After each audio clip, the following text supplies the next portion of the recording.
देशात कोरोनामुळे 2 दिवसात तब्बल 21 जणांचा मृत्यू झालाय। देशभरातील सक्रिय रुग्णांची संख्या आता 3783 वर पोहोचली आहे। महाराष्ट्र आणि केरळमध्ये सर्वाधिक 7 जणांचा मृत्यू झालाय, तर लसीचे 3 डोस घेतलेल्या 63 वर्षीय रुग्णाचाही मृत्यू झालाय।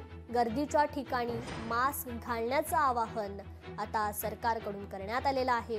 देशात कोरोना विषाणूचे रुग्ण झपाट्याने वाढत आहेत, तर सक्रिय रुग्णांची संख्या ही 3783 वर पोहोचली आहे। केरळमध्ये सर्वाधिक 1400 रुग्ण आढळले, तर महाराष्ट्रात 485 आणि दिल्लीत 436 सक्रिय रुग्ण आहेत। गेल्या 48 तासात 1000हून अधिक नवीन कोरोना रुग्णांची नोंद झाली आहे। आरोग्य विभागाच्या माहितीनुसार जानेवारीपासून कोरोनामुळे 28 मृत्यू झाले, त्यापैकी गेल्या 2 दिवसात 21 जणांचा मृत्यू झालाय।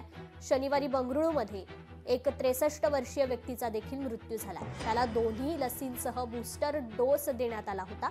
गेल्या 2 दिवसात महाराष्ट्र आणि केरळमध्ये सर्वाधिक 7 जणांचा मृत्यू झालाय।